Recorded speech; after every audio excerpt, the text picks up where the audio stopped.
Greetings and salutations, my friend.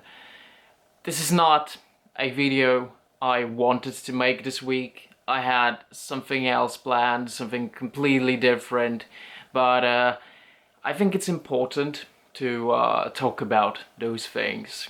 I'll be covering a couple of different topics in this video, so use the chapter selection to go to the part you're most interested in, and if there are things you want to skip, go ahead or watch it in the order that you want. Now the first one, and I want to start with this one because as an autistic individual, this one I think is of the greatest importance to me right now, and that is Donald Trump claiming that Tylenol is causing autism. Acetaminophen, is that okay? Which is basically commonly known as Tylenol, during pregnancy can be associated with a very increased risk of autism. So taking Tylenol is not good. First of all, it seems to me that science has become so deeply politicized by both the right and the left that it's no longer about what the evidence suggests, what the evidence is showing, what the reality is, what the facts are, but it's all about how can we use it, what does it mean to us, does it affirm what we believe, and that is just not what science is about. This goes against the scientific method, which is, believe it or not, something the field of philosophy established first and foremost. And this doesn't just go for Trump and other people on this conference who will use the excuse of science to push that narrative, but also people who buy into this, who already believe that autism is caused by this or that, and they will just buy into it. They will swallow that pill, no pun intended, because they don't care about science, they don't care about the evidence. And now here's the thing, let me tell you, I don't really care whether autism is genetic, whether it's caused by some external source.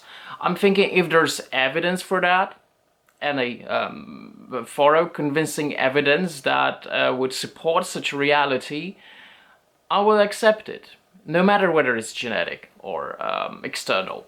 Except that this thing about Tylenol is actually not based in reality at all. Now, what I think is actually way more important than what is causing autism is actually creating a society that is more accepting of people being different.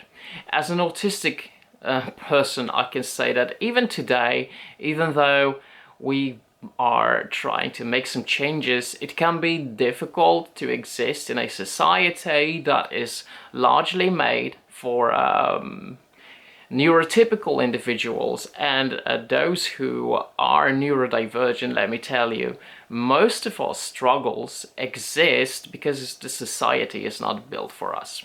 And most of the time the society doesn't even care to make our lives easier, whether it's a social setting, whether it's a work setting, education, all of that. We're always being sidelined.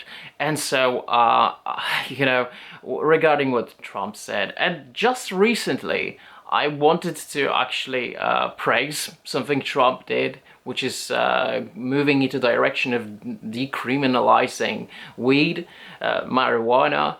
But it seems to me that for every one thing Trump does right, he does two things that fuck everything up. Because, this isn't just about Tylenol causing autism. No, this is an anti-autistic propaganda. And, Trump has done so much damage for different minority groups. I hate the way he's painting trans people, the trans community right now. There's just something deeply, deeply wrong with that. And now with autistic people, how much damage will it actually do? And why I think it causes damage, because if people constantly think that autism is something that should be treated, prevented, let's find out what causes it so we can eliminate it. This is something very similar to using abortion to actively abort babies with Down syndrome who have all the possibilities to live really good and happy lives having Down syndrome. It is not something that I think should be eliminated. And I think if you ask at least 99.8% of autistic people, they would tell you that they wouldn't want to be non-autistic or neurotypical. It is not a curse in and of itself. It has its benefits, and unfortunately, yes, it also has its downsides. Some of these downsides are actually integral to autism itself, the package that autism comes from, but there's also a lot of those that are actually caused by the society not understanding us, not actually listening to us and our needs and what we think. And unfortunately, there will be a lot of people who will listen to Trump completely uncritically and do a lot of damage in the process. I think at this point we really need more positive examples of autism and what it means to have autism in the highlight, in the spotlight, because if it's going to be perceived that way, it's going to create a pretty difficult world for many of us who are on the spectrum to live in. Now for the second topic, and no matter what I say, it's going to rub some people the wrong way, no matter where they stand on the political compass. I think that these days, no matter whether you have a radically left opinions, radically right opinions, or if you're somewhere in the middle, every single political opinion these days is controversial. Every opinion you have is going to cause someone to hate you. This is sad, but this is the reality we're living in right now. And it's really kind of weird that having an opinion that you shouldn't kill people you dislike is controversial. Now, I don't mourn Charlie Kirk. I wasn't really a fan of Charlie Kirk. He doesn't really mean that much to me. I sometimes just came across some of his videos and there's a lot of stuff I disagree with Charlie Kirk on. That's not a secret. But I also think that he does make some good points here and there. I think that he's really good at making logical arguments and exposing completely illogical reasoning among some people he talks with. What is a woman? It's a person who believes they're a woman. No, but that's not a definition. What objectively is a woman? Just anyone who believes they're a woman. No, without using the word woman. It's just a person who believes they're a woman. I mean, what's wrong with that? The inability to answer the most fundamental, obvious biological question, what is a woman? This is not troubling. Like, it's so simple, it's so obvious. Last chance. Can you tell me what a woman is? Are you a woman?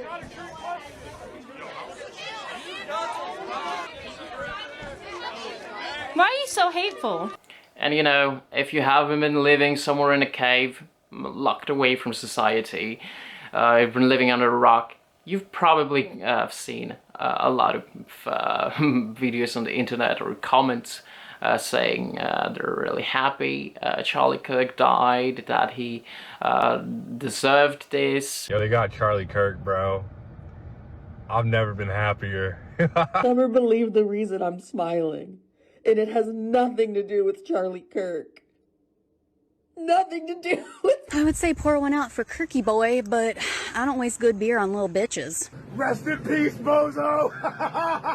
Charlie Kirk just got put down like a fucking dog in Utah. I do not, and I will not, ever feel bad when bad people get what the fuck they deserve. I just heard that someone shot Charlie Kirk. Thoughts and prayers. Oh no, someone shot Charlie Kirk. Look, I don't know who needs to hear this today, but that's how you pick up a woman. Homie dead. Fuck your homie dead. Fuck your homie dead. He got shot in the head.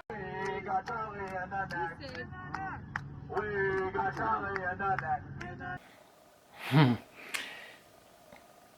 You know, I don't think these individuals are actually a reflection of most people on the left, most liberals, most leftists, because actually, you know, I would say most of my friends who are on the left don't share that opinion. They don't hide that they really disliked Charlie Kirk. A lot of the time more than me, because I didn't necessarily dislike him, I didn't necessarily like him. But I think it's okay to not like Charlie Kirk. I think it would be really weird of me if I said, oh, no, you shouldn't be allowed to dislike Charlie Kirk. That's a really weird thing to say, right?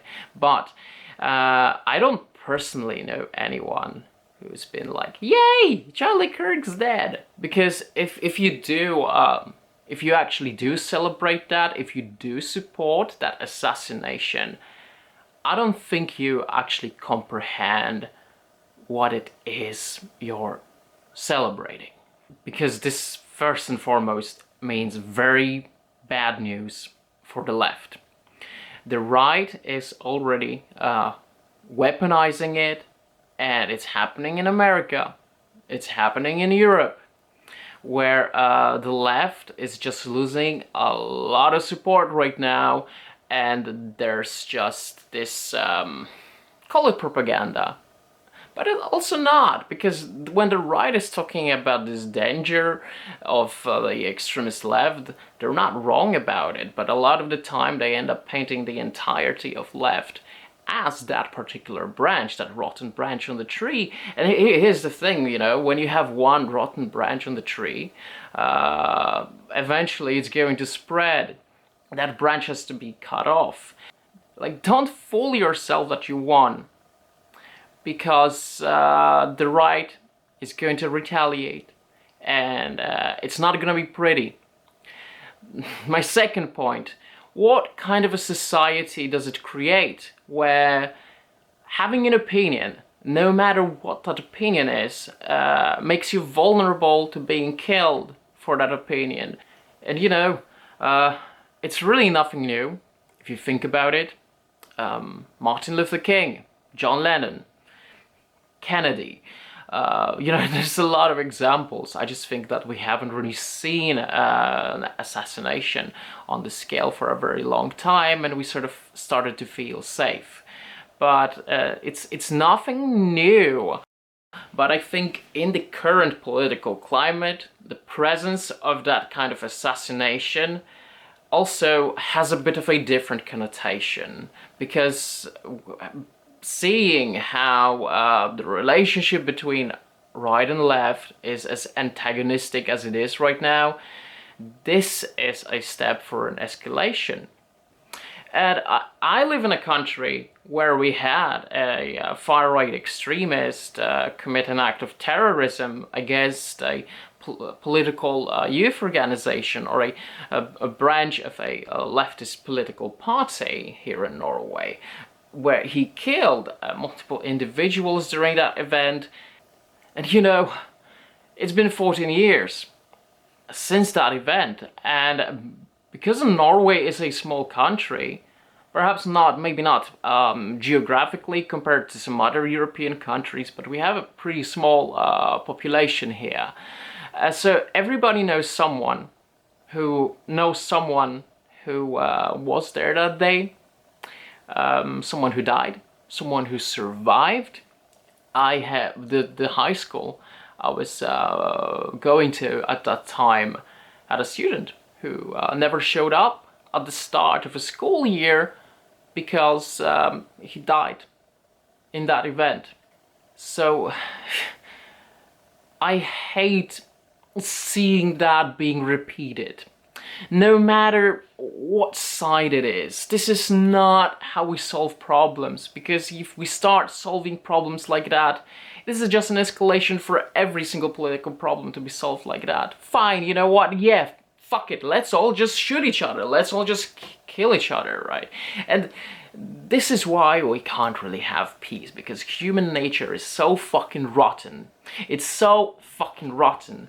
And excuse me if I'm going to be a real mean asshole right now, I don't usually do that on this channel, but the people who celebrate that assassination are fucking dumbasses. They're fucking dummies. Very low emotional maturity, a very low intelligence, probably, because it's just such a short-sighted way of thinking. If like, oh yeah, we killed that guy. Well, guess what? All of those ideas are going to be amplified. All the hate against the left is going to be amplified. You have no fucking idea what the fuck you're celebrating. You know, some of these individuals who actually celebrate that, who are happy about that, such as I came across this video by Brad Palumbo, in which he did a reaction to some trans activist that I don't remember the name of, and I don't think it's important. And that person said something. Just listen to that. The sympathy for Charlie Kirk is weird. There seems to be this weird emphasis on taking the moral high ground, and that you are somehow a better person if you're like, I feel bad for his family. Yeah. This is the world he wanted and the world he was building. This is a white supremacist who wanted both of us dead. He was shot in the middle of saying something transphobic about trans people, and yet you want to have sympathy for him. You don't have to like violence, but I'm confused as to how you thought the revolution was going to be magically bloodless. And yeah, I think it's very clear what that person supports. A bloody, violent revolution. I held people who want a bloody revolution in such a low regard, because most people who want a bloody revolution meet a very bloody end. I think there's something to learn from French Revolution, right? Because those radical revolutionary movements, they always expand on who the enemy of the revolution is. There's so much we can learn from the French Revolution, right? Because it was not just the pro-monarchy crowd who fell victim to the guillotine. Robespierre, such a dark figure. And guess what? He met the guillotine as well. You're never safe. You're never safe. For a very long time, this channel has been about building the bridges. At first, for me, it was the trans people and trans people. It expanded from that because I wanted to build the bridges across really many different political disagreements. But it seems to me that every time you try to build that bridge, there's some motherfucker out there or two who will throw the grenade at that bridge, who will burn it, place explosive on it and detonate it. You know, you get what I'm trying to say. You know, it just feels so pointless at times, because we are heading more and more towards a situation where I'm not sure if conversations will help, you know. And Charlie Kirk was someone who wanted to have those conversations, and that is something I can always respect, even though I think some of his opinions are really Now, something Charlie Kirk said about abortion and how he wouldn't let his daughter to have an abortion if she was a victim of sexual assault. You know, well, it always makes me go, what?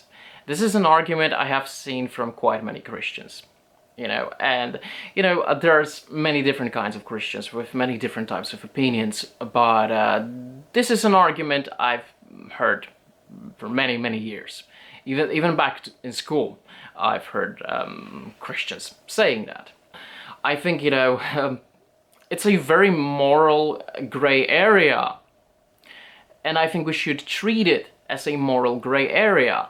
The choice between the trauma it will cause the mother and the life of a child.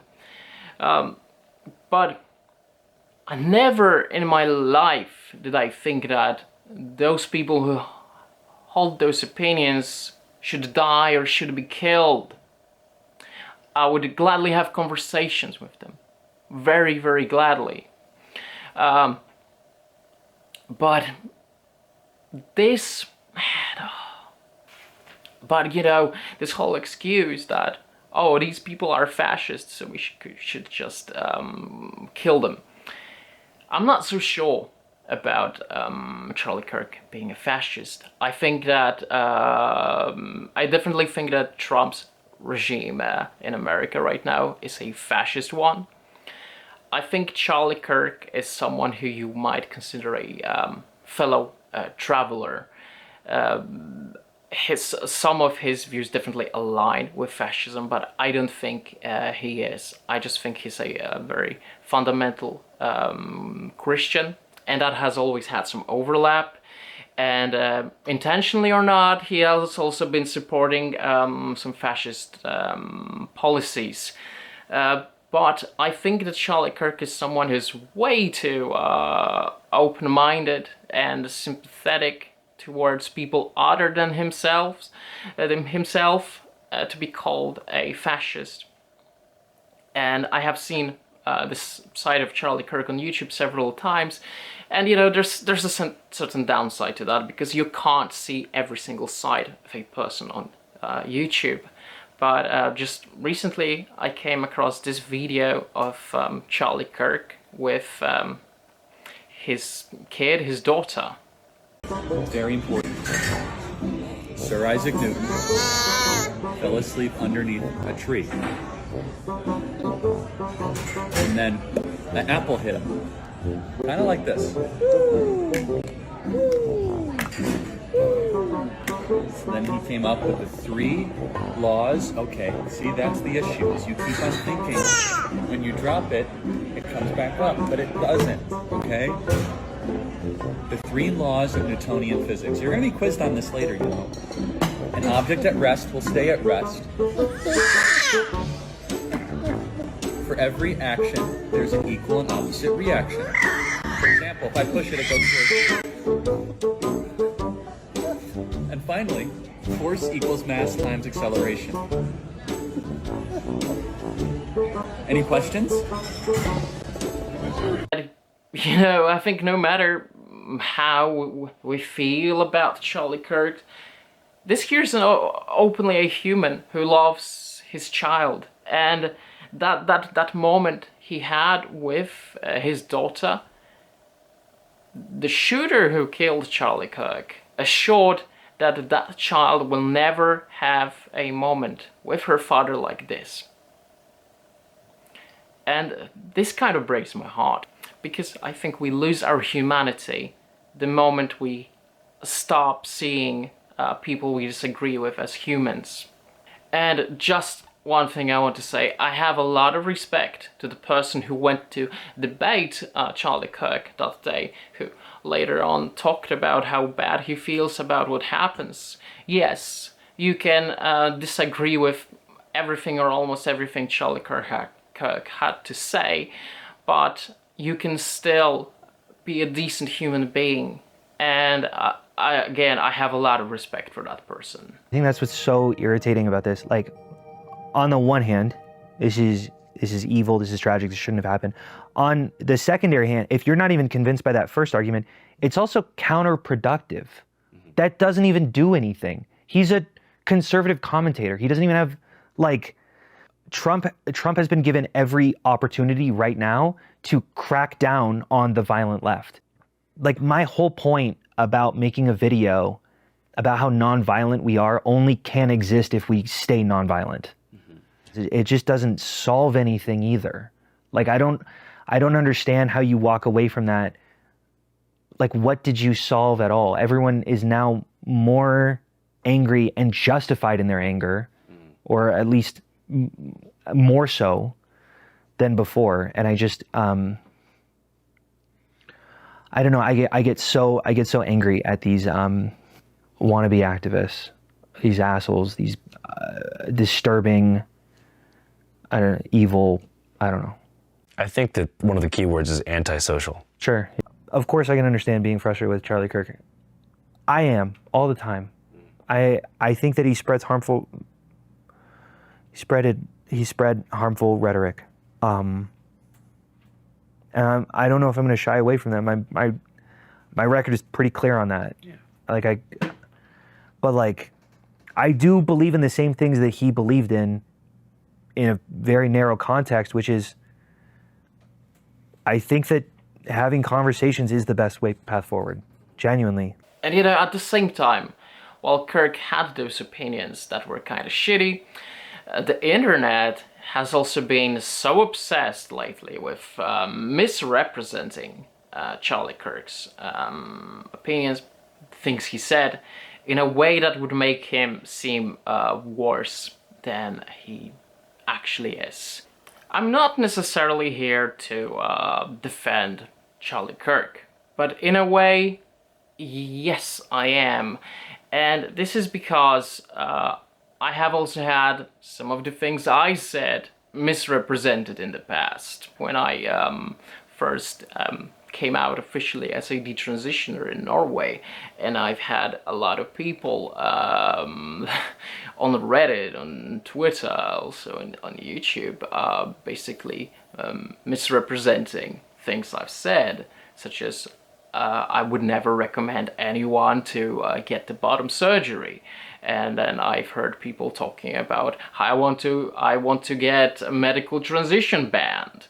I've also said that the physical changes you do to your body during the transition is not going to turn you into the opposite sex, so you don't really have to go all the way through. And then I've heard people on the internet saying oh, he thinks trans women are men, trans men are women, he just reduces them to their biological sex. Again, not what I said at all. Actually, I think people should accept that if their gender is what it is, they should just accept that they're already women or men, rather than try to go through unnecessary procedures which won't really make them men or women in the first place. Anyway, the point that I'm making is that it's very easy to present people's opinions as something different than they are. And it's something I've become very, very sensitive about, really no matter who it happens to. And so, regarding something, I've seen this circulation on the internet right after Charlie Kirk died, the quote about empathy, that he doesn't believe in empathy. And I haven't really seen that much of Charlie Kirk from before. I think the amount of videos of Charlie Kirk I've seen in the past before this happened, I can probably count them on my fingers and my toes. But I'm always skeptical towards anything internet shows me. So very quickly I found out that this is just a carefully chosen part of the quote, because when you actually look at everything he said there, it shows a very different picture. Bill Clinton in the 1990s, it was all about empathy and sympathy. I can't stand the word empathy, actually. I think empathy is a made-up New Age term that does a lot of damage, but it is very effective when it comes to politics. Sympathy I prefer more than empathy. That's a separate topic for a different time. Empathy, or empathos, empathia, comes from Greek. However, the word empathy in English language, as well as many other languages that use their own version of that word, which is very similar in most Western languages, it has been largely used in the last half a century. There's been quite a big spike. This wasn't a commonly used word in the past. So now we have a clear picture of what Charlie Kirk has meant. And fine. Criticize that. Don't lie about what he actually meant. And there is some criticism, there's some valid criticism there.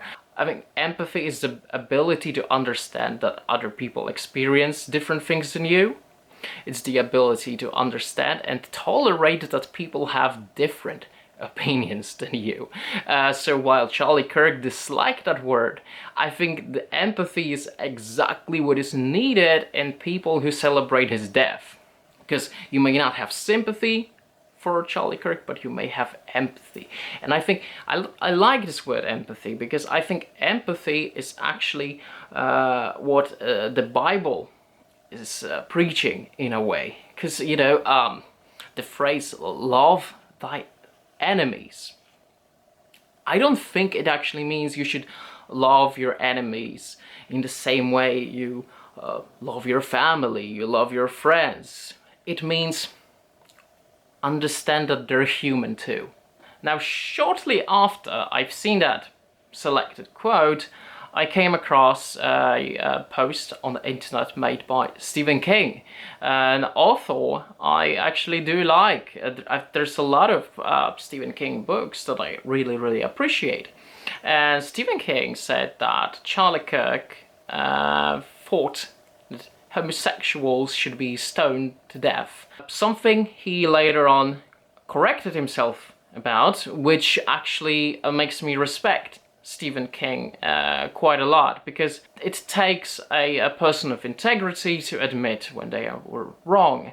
And you know, how could I disregard the fact that Charlie Kirk was actually very welcoming towards gay individuals in the conservative movements? Just watch this clip. I'm a gay conservative, and I just want to kind of ask you, like, what do you have to say for people like me who kind of feel like, I guess, it's kind of hard for gay conservatives because there's not a lot of us. So, like, what do you have to say to other gay people who need to realize, like, they do have a choice? Yeah, first of all, welcome to the conservative movement. I don't think you should introduce yourself just based on your sexual attractions. No, I agree. I like because that's not who you are. I like to be thought of as a person, and for sure, you are a complete human being, and I'm sure you treat people well, and you're studying something. So I want to get away with this idea that you're gay anything. I just think that we have gone a long way in the negative direction in this country, where we act as if the most important part of your identity is what you do in the bedroom. It doesn't mean that much to me, but if you ask from a perspective as a Christian, I don't agree with that lifestyle, but politics is about addition and multiplication. I imagine you agree with a lot of what we talk about. Absolutely. Right? Strong borders, strong country, and for that, you know, we welcome you into the conservative movement. Now, that doesn't really sound very homophobic, does it? In many ways, it also sort of reflects the way I feel about my own androsexuality or homosexuality, if you prefer to call it. I just don't think it's the most important thing. But here's another clip, and I think a lot of people haven't actually seen this one. But here, Charlie Kirk is actually defending conservative homosexuals against a more radical part of the right who don't want them in their movement. Hey, Mr. Kirk, thanks for coming out tonight. I got a question for you real quick. Up until about 5 years ago, when gay marriage was legalized nationwide, the conservative movement has been explicitly pro-traditional family. Now, both you and your organization advocate for the acceptance of anti-Christian, immoral lifestyles like homosexuality and transsexuality, going as far to invite drag queens like Lady MAGA to your events. It seems to me and anyone who's paying attention that conservatives just believe whatever liberals believed 5 years ago. Right now, there's a push by the left to normalize pedophilia by way of child drag queen shows and... Oh, excuse me. Phone shut off. Go back to your notes. That's probably where you saved it. You know, you got to like push double tap and then go over. Right now, there is a push by the left to normalize pedophilia by way of child drag queen shows and rebranding pedophiles as minor attracted persons. 5 years from now, will you be promoting child drag queen shows? Will child abuse become part of the conservative platform? Boy, that's a slippery slope fallacy if I've ever seen one. First of all, I've never invited a drag queen to come to any Turning Point USA event. I was at Politicon, and an individual by the name of Lady MAGA came up, and I took a picture, and she walked away. Secondly, let me ask you a question. Are you a Trump supporter? Yes, sir. So are you a proud Trump supporter? Of course. So are you sickened that he had a gay man speak at his convention? Yes. Then you're not a Trump supporter, my friend. Thank you very much. Let me ask you another question. Should he return the money of Peter Thiel, an openly gay man who supports his campaign? No, if it helps him strategically, sure Okay. he can. Should he stop talking to Tammy Bruce, who's an open lesbian that's a Fox News contributor? If it's affecting his ideas, then probably, yeah. Okay, so you say you're a Trump supporter, yet you have all these issues and these disagreements with him. Let me be very clear about my position. My personal position. I'm a Christian first and foremost, then an American, then a constitutionalist, then a conservative. In that order. I believe marriage, biblically, if we want to have a biblical and theological discussion, as articulated in the greatest book ever to exist in the history of the world, the Holy Bible. Marriage in the Holy Bible is one man, one woman. I also do not believe in the sort of rhetoric that some people engage in, that all of a sudden that they say there's no place for gay people in the conservative movement. I do not believe that. It's not conservative. And let me ask you a question. Can I ask you a question then? Sure, go for it. So, the American family, liberty, freedom, the Constitution, our history, veterans, that's what we're conserving. I'll get to you later though, don't worry. So let me ask you a question. If you had your way, what would you do with gay people in America? What would I do with them? I wouldn't. Yeah, because they're not allowed in the conservative movement. So would you just kick them out anytime they show up at a Republican Party? If you were in charge, like what would you say? You can't be part of the Republican Party. If somebody is advocating for being openly homosexual, yeah, they should not be part of the conservative movement. So I just want to go through the list. Guy Benson, no place in the conservative movement. Dave Rubin, no place in the conservative movement. Peter Thiel, no place in the conservative movement. So that just to go down the list. If they are supporting open homosexuality. So yeah, no. I'm going to ask a very respectful question, as respectfully as I can. What does what they do in their private life concern you so much that you have to go up in front of a crowd? And it is against God. That is so. why. Let me ask you a question. Are you a Christian or not? Do we live in a theocracy? Yes or no? No. Do we live in a theocracy? You said you're a Christian. I am a Christian. And do you know what? And guess what? I will say this. Part of being a Christian is appropriately interpreting what the theological says for the individual, but also means to be long-suffering and patient and loving and kind. Jesus Christ talked to all people. Jesus Christ went and did his ministry through Judea and Samaria, and he had dinner with tax collectors, and he had dinner with prostitutes, and he did his ministry in every part of the Mediterranean. What it means to be a Christian, my friend, is to be open-minded but firm in your beliefs, so you can have that belief. But if you say there's something inherently wrong with communicating or associating just because they make different personal decisions than you, sir, are not a conservative. Thanks for being here tonight. He doesn't seem like such a homosexual person to me. Homophobic. He's probably not homosexual either, so the original statement wasn't necessarily wrong. So yeah, I think there's a lot of things we can criticize Charlie Kirk for, but at the same time, let's not make Charlie Kirk to more of a monster, because that doesn't really serve anyone. And let's go back to one of the first things I said in this video about accepting reality for what it is, rather than for how it contributes to our worldview, our narrative. And this is just an objective reality, nothing more, nothing less. This here is what Charlie Kirk actually said, actually stands for. Now for the final topic of this video, I want to talk about Jimmy Kimmel being fired off the air, of his show, for saying that Charlie Kirk's death would score the right, the MAGA, some points. Again, it's not that different from what I said myself in this video, and it's sort of a scary development that Trump, who was supposedly against cancel culture, would do that, you know, because it's all bullshit. It's all lies and it's all manipulation. And you know, I'm totally opposed to cancel culture when that happens to people on the right. And I also oppose that when it happens to people on the left. If you're against people being cancelled, eliminated for having certain opinions, let's not be hypocritical about it. I think it's wrong no matter which side it happens to. And I think this is such a well reflection of that, you know, any side has a potential of becoming authoritarian, even totalitarian. And this is a common theme that's been running from my channel for a very, very long time. And people say, that's communism. But like, no, the left and the right is doing that, okay? It doesn't matter. Once they come to that position of power, they will abuse it. I have seen it on the left, I have seen it on the right. They were all abused that power. And this is just one of the reasons why I'm an anarchist, why I don't really side with either side, why I think there is that potential for authoritarian and totalitarian abuse of that power. So no, I think that Jimmy Kimmel should be reinstated in that position, and this is just another fucked up, messed up thing that Trump is doing right now.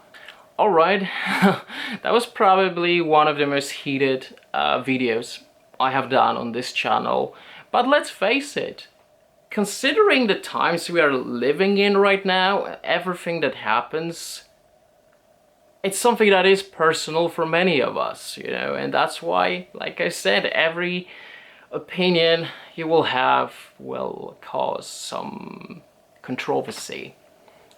Unfortunately, I think it's a sad reflection of our reality today that saying we shouldn't kill people is a controversial statement right now.